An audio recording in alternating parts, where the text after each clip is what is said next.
आज हम लोग क्लास 9 का चैप्टर साउंड में देखने वाले हैं कैरेक्टरिस्टिक्स ऑफ साउंड, मतलब साउंड की क्या क्या विशेषताएं हैं, उनके क्या क्या गुण हैं, उसी के बारे में हम लोग जानने वाले हैं। ठीक है, तो इसमें से जो पहला जो पॉइंट आता है उसमें आता है टोन। टोन किसे कहते हैं उसके बारे में पहले जानते हैं। ठीक है, तो इसके लिए हम लोग 3 फिगर बना दिए। ठीक है, तो पहला जो फिगर है वो है गिटार का, और दूसरा है जाइलोफोन का, और तीसरा है कीबोर्ड का।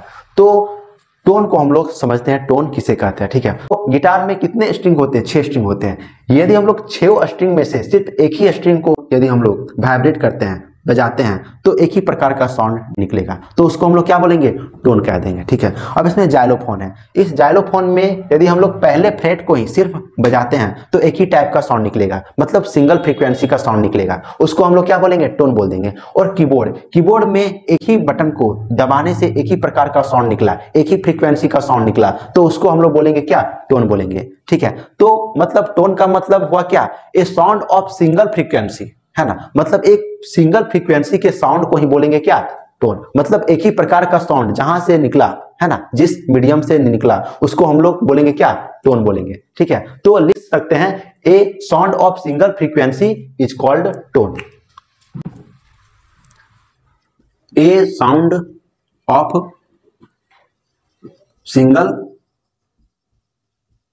फ्रीक्वेंसी, है ना, तो सिंगल फ्रीक्वेंसी के साउंड को क्या बोलेंगे? टोन बोलेंगे। मतलब एक ही प्रकार का साउंड जहां से निकला उसको हम लोग बोलेंगे टोन। ठीक है, अब नोट को समझते हैं, नोट क्या बोलते हैं। अब इस गिटार में से यदि हम लोग सारे स्ट्रिंग का इस्तेमाल करते हैं, बजाते हैं, तो अलग अलग ध्वनि निकलेगा, है ना, सब स्ट्रिंग का अलग अलग क्या है? साउंड है, तो उसको हम लोग बोलेंगे क्या? नोट बोलेंगे। तो जब किसी इंस्ट्रूमेंट से एक ही प्रकार का साउंड निकले तो उसको हम लोग बोलते हैं क्या? टोन बोलते हैं। लेकिन किसी इंस्ट्रूमेंट से मतलब सारे स्ट्रिंग का जब इस्तेमाल किए तो अलग अलग साउंड निकला, मतलब a mixture of several frequency, मतलब अलग अलग फ्रीक्वेंसी का जब साउंड निकला तो उसको हम लोग बोलेंगे क्या? नोट बोलेंगे। तो इस जाइलोफोन में जब हम लोग सारे फ्रेट का इस्तेमाल करते हैं तो इसमें क्या होता है? एक मिक्सचर ऑफ साउंड निकलता है, एक मिक्सचर ऑफ फ्रीक्वेंसी निकलता है, तो उसको हम लोग बोलेंगे क्या? नोट बोलेंगे। और कीबोर्ड में यदि हम लोग किसी एक सॉन्ग को बजाते हैं तो उसमें सेवरल फ्रीक्वेंसी का साउंड निकलता है ना, तो उसको हम लोग बोलेंगे क्या? नोट बोलेंगे।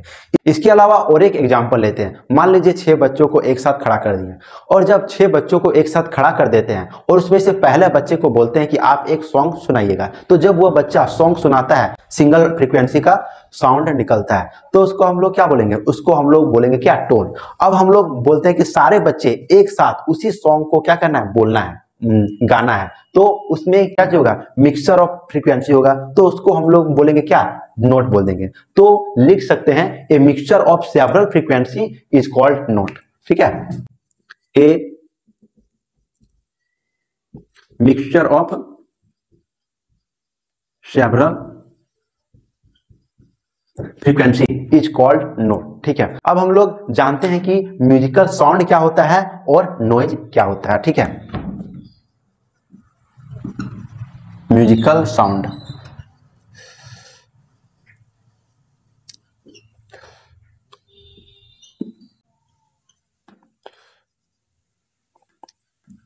तो म्यूजिकल साउंड क्या होता है? जब हम लोग किसी भी सॉन्ग को सुनते हैं तो जब वह सॉन्ग जो हमें खुशी प्रदान करता है, रेस्ट महसूस करता है, स्ट्रेस लेस लगता है, उस साउंड को बोलेंगे क्या? Musical sound. मतलब जिस सॉन्ग को सुनने से खुशी का एहसास हो, जो हमें सरदर्द से दूर करे, है ना, आरामदायक महसूस हो, उसको हम लोग बोलेंगे क्या?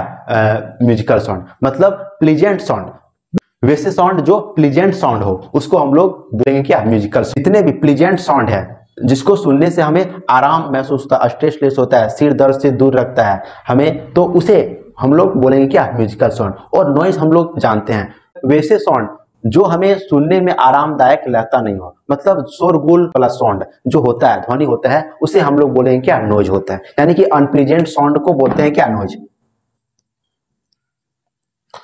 अनप्लीजेंट साउंड, है ना, मतलब प्लीजेंट साउंड को म्यूजिकल साउंड बोलते हैं, और अनप्लीजेंट साउंड जिसे हमें सुनने में अच्छा नहीं लगता है उसे हम लोग बोलेंगे नॉइज। ठीक है, तो ये था कैरेक्टरिस्टिक्स ऑफ साउंड में टोन, नोट, म्यूजिकल साउंड और नॉइज के बारे में। अब हम लोग इसके बाद कैरेक्टरिस्टिक्स ऑफ साउंड में ही क्या क्या जानेंगे, पिच के बारे में, लाउडनेस के बारे में और क्वालिटी के बारे में, जो कि हम लोग आगे देख रहे हैं। ठीक है, आज हम लोग क्लास 9 का चैप्टर साउंड में देखने वाले हैं कैरेक्टरिस्टिक्स ऑफ साउंड। ठीक है, और इस कैरेक्टरिस्टिक्स ऑफ साउंड में जो हम लोग पहला जो पॉइंट है वो हम लोग जानेंगे पिच के बारे में, कि साउंड में पिच क्या होता है। तो पिच क्या है, तो पिच के अंतर्गत में हम लोग यह जानते हैं कि जो साउंड की क्वालिटी है वह कितना हाई पिच है या तो वह कितना लो पिच है। हाई पिच का मतलब हुआ वह साउंड कितना श्रील है या तो फिर वह साउंड कितना क्या है, हॉर्स है ना। तो इसके अंतर्गत में हम लोग यही जानते हैं। तो सबसे पहले हम लोग श्रील और हॉर्स साउंड का मतलब क्या होता है। तो श्रील का मतलब हुआ कि वह साउंड जो है कितना हल्का है या तो फिर वह साउंड कितना तेज है ना, उसको हम लोग बोलते हैं हाई पिच या तो श्रील साउंड। ठीक है, और लो पिच और हॉर्स साउंड का मतलब हुआ वह साउंड कितना भारी भरकम है या तो फिर वह साउंड कितना वह फ्लैट है ना, वह साउंड कितना गहरा है, उसको हम लोग बोलते हैं हॉर्स साउंड या तो फ्लैट साउंड। तो श्रील के अंतर्गत में किस किस का आवाज आता है, यदि हम लोग एग्जांपल ले तो गर्ल का आवाज जो होता है वह श्रील होता है। ठीक है, एक कोयल का आवाज जो होता है वह श्रील होता है, और एक बांसुरी का आवाज जो होता है वह श्रील होता है। और हॉर्स के अंतर्गत में बॉयज का आवाज, मैन का आवाज है ना, क्रो का आवाज, बेस ड्रम का आवाज, ये सब का साउंड क्या होता है, वह हॉर्स होता है। ठीक है, तो हम लोगों ने क्या जाना कि श्रील का साउंड कैसा होता है और हॉर्स साउंड क्या होता है। तो पिच के अंतर्गत में हम लोग जानते हैं कि वह फ्रीक्वेंसी, जो भी श्रील साउंड होता है उसका फ्रीक्वेंसी हाई होता है, और जितना भी हॉर्स साउंड होता है उसका फ्रीक्वेंसी लो होता है। मतलब इसमें जो नंबर ऑफ वेव्स जो होते हैं वह ज्यादा होते हैं, किसमें, हाई पिच में, श्रील साउंड में, और नंबर ऑफ वेव्स सबसे कम होते हैं किसमें, हॉर्स साउंड में, फ्लैट साउंड में, जिसके कारण वह इसमें क्या होता है, पिच के अंतर्गत हम लोग जानते हैं कि वह साउंड जो है कितना हाई फ्रीक्वेंसी का है और लो फ्रीक्वेंसी का है। मतलब पिच किस पे डिपेंड करता है, पिच जो है वह नंबर ऑफ वेव्स पर डिपेंड करता है ना, कि नंबर ऑफ वेव्स कितना है। मतलब पिच जो है फ्रीक्वेंसी पर डिपेंड करता है कि उसका फ्रीक्वेंसी कितना है। फ्रीक्वेंसी का मतलब हुआ कि उसका नंबर ऑफ वेव्स कितना है और उसका नंबर ऑफ वेव्स कितना कम है। इसके बारे में हम लोग जानते हैं क्या, पिच। तो पिच का डेफिनेशन हम लोग लिख सकते हैं क्या, pitch is the quality of sound that tells us how Srila और फ्लैट साउंड इज। ठीक है, तो हम लोग लिखेंगे pitch is the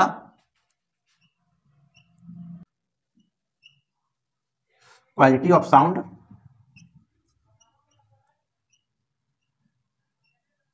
that tells us how Srila और हॉर्स साउंड इज। मतलब पिच के अंतर्गत में हम लोग जाने कि जो साउंड की क्वालिटी है वह कितना श्रील होता है और कितना हॉर्स होता है। श्रील का मतलब हम लोग जाने कि वह साउंड जो है कितना वह हल्का होता है, कितना वह तेज होता है, और हॉर्स का मतलब हुआ वह साउंड कितना भारी भरकम है, वह क्या बताता है, हॉर्स के बारे में। तो पिच में हम लोग जाने कि साउंड कितना श्रील होता है और कितना वह हॉर्स होता है, ये था पिच। और हम लोग साथ में यह भी जाने कि वह साउंड की जो क्वालिटी होती है वह किस पे डिपेंड करती है, फ्रीक्वेंसी पे डिपेंड करती है, नंबर ऑफ वेव्स पर डिपेंड करती है कि नंबर ऑफ वेव्स कितना है। यदि ज्यादा नंबर ऑफ वेव्स है मतलब उसका हाई फ्रीक्वेंसी है, और यदि नंबर ऑफ वेव्स कम है तो उसका लो फ्रीक्वेंसी है। ठीक है, तो ये था पिच के बारे में।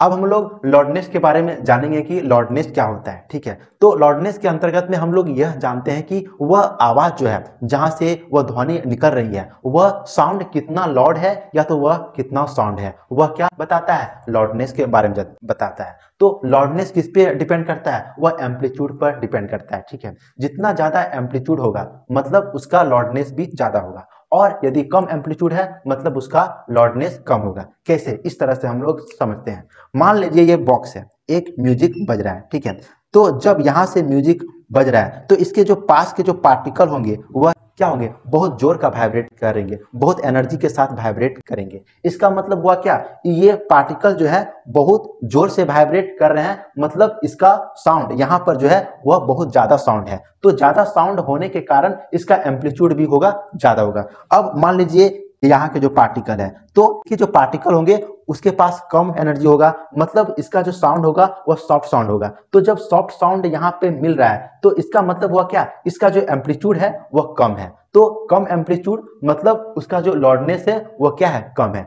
तो लाउडनेस जो है किस पे डिपेंड करता है, एम्पलीट्यूड पे डिपेंड करता है, ठीक है। और एम्पलीट्यूड किस पे डिपेंड करता है, जो साउंड के पार्टिकल है वह कितना जोर से वाइब्रेट कर रहे हैं, यानी कि उसके पास कितना एनर्जी है, वह क्या बताता है, उसका एम्पलीट्यूड बताता है। तो लाउडनेस के अंतर्गत में हम लोग क्या लिख सकते हैं, लाउडनेस के अंतर्गत में हम लोग लिख सकते हैं कि loudness is the quality of sound that tells us how loud sound और सॉफ्ट साउंड इज, ठीक है। तो लिखेंगे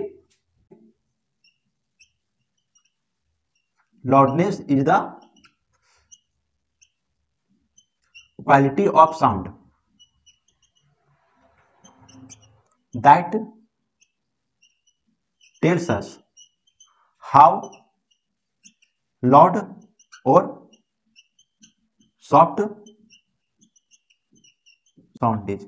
तो लाउडनेस के अंतर्गत में हम लोग जानते हैं कि वह साउंड जो है वह कितना लाउड है या तो फिर कितना साउंड है, जो किस पे डिपेंड करता है, वह एम्पलीट्यूड पे डिपेंड करता है। यदि ज्यादा एम्पलीट्यूड है तो उसका साउंड जो है वह ज्यादा है, और यदि कम एम्पलीट्यूड है मतलब उसका साउंड जो है वह सॉफ्ट है, ठीक है। अब हम लोग क्वालिटी ऑफ साउंड जानते हैं कि साउंड की क्वालिटी क्या होती है। तो साउंड की क्वालिटी के अंतर्गत में हम लोग यह जानते हैं कि जब ध्वनि डिफरेंट सोर्सेज से सेम पिच और सेम लाउडनेस के साथ जब निकलती है तो साउंड की क्वालिटी के थ्रू ही हम लोग जान पाते हैं कि वह साउंड किसका है, ठीक है। अब मान लीजिए एक जेंट्स और एक लेडीज बात कर रहे हैं, तो ठीक है, तो हम जान जाते हैं कि वह साउंड किसका है, वह लेडीज का है कि वह जेंट्स का है। तो वह किसके थ्रू हम लोग जान पाते हैं, वह साउंड की क्वालिटी के थ्रू ही हम लोग जान पाते हैं, ठीक है।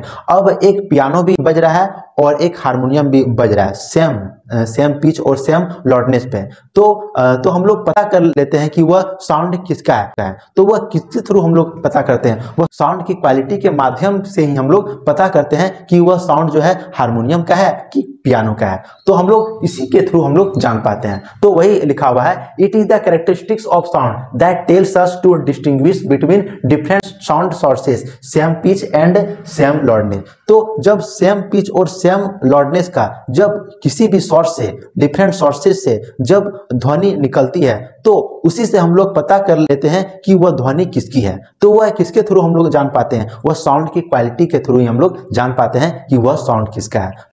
यह था साउंड की क्वालिटी, ठीक है।